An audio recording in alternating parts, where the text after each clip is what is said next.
What's going on, guys? It is Tehran Drives here, and today I'm showing you this beautiful 2024 BMW X1 M35i. Now, this car just got off the trailer, so it is still in transport mode. What that means is that all the features will not be accessible until it's been checked out by a service department where they could have the car fully accessible. Now, I'm just doing a quick walk around of this car. It does have the quad exhaust tips, as you would expect from an MPA, a BMW Motorsport Division vehicle. So you do have quad exhaust tips, a full exhaust underneath, as well as M-style brake calipers, 20-inch rims on this variant. So you have 20-inch rims with the M calipers, like I said, with the M Sport package on an M35i. It does come standard with the M Sport features, such as your black grille, your extended shadow line, your redesigned front fascia, as well as your roof rack, now high gloss black, and your window trim as well. Now, this model is priced at $57,000 compared to the standard X1. It's roughly $10,000 more. 313 horsepower, 295 pound-feet of torque, and it is powered by a 7-speed dual clutch automatic transmission. Hopping inside, you do have an M-style steering wheel with a 12 o'clock marker. You also have paddle shifters, which were not on the standard X1. So the standard X1 does not come with paddle shifters, which is a nice feature for the M35 variant. Going over into the seats, you do have this beautiful, lovely blue stitching and these M Sport style seats, and these are exclusive to the M35. I imagine that you'd probably see these seats in the X2 M35 when that one is released. Again, you do have this blue stitching all across the dash, all across the door handles, and of course you have your M tricolor stitching in the steering wheel as well as within the seats as well. You can see the colors on the M style stitching right there. Beautiful Alcantara.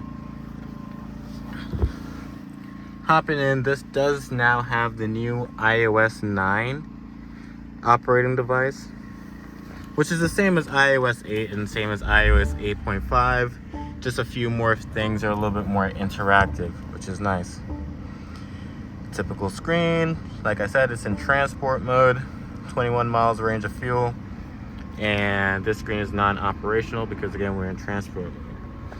Wireless charging device, cup holders, USB-Cs, your start-stop, park assist, and how you would switch from sport mode, economy mode, etc.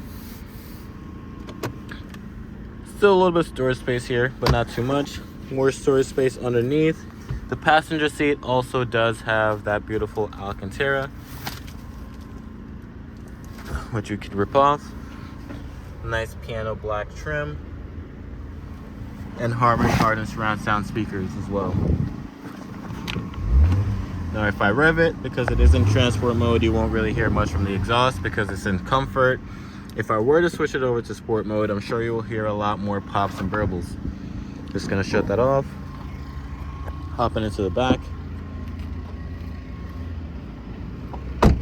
Hopping into the back, you do have, again, the Alcantara style sports seats in the back as well. If you've seen a Macan GTS, a Porsche Macan GTS, this is very similar to the seat style that they have with the Alcantara, the leather, and the dual contrast stitching. M Sport stitching as well, rear cup holders. Not much individualized climate control vents, but you can control your climate control, whether you want it on or off, or you could choose the direction. USB-C, more storage space there.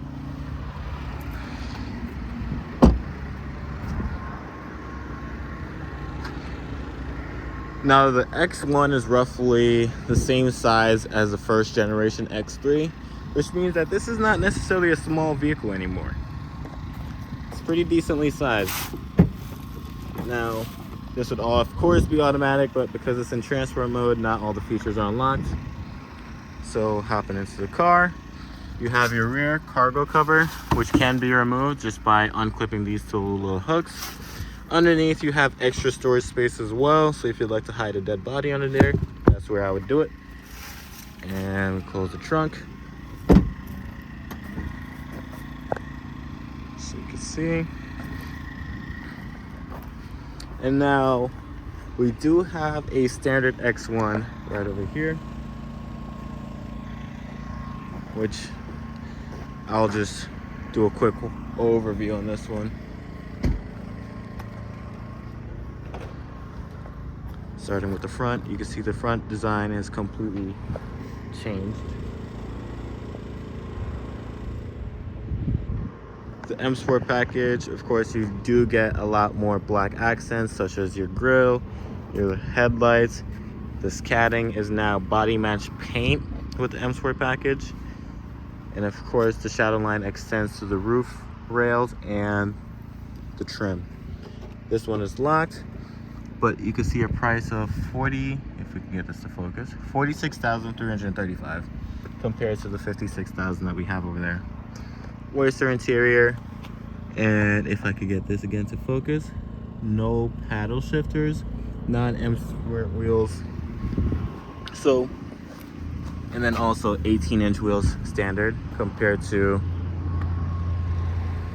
the M35. Now, I think this is a great value. It's an absolutely stunning vehicle. The performance is there, the character is there. It definitely has a presence, and I think it's a great value for the money that it is. No incentives on X1s, especially an M35 variant. I doubt BMW is going to release any type of incentives, but if you could get your hands on one, I would definitely recommend it. Now, the X2 M35i, those are set to release, I think, possibly in January. We should start seeing them on the floor, but I'm really looking forward to that as well. I assume the X4 would share the same interior as this X1, which I think, again, is definitely worth the money. If you have any questions, comment them below. I'll try to answer them as best as I can. Sorry if this video wasn't that informational, but again, 313 horsepower. It's a 2-liter 4-cylinder engine. You have a twin scroll power turbo 4-cylinder. 0 to 60 in roughly 5.2 seconds, 5.5 seconds. It's a BMW, so you're gonna have the performance. And that's actually pretty nice. The little M design over the engine cover. This is pretty cool. Your battery positive is over here now, which is interesting. Cool. Well, that's a detailed look at the X1 M35i.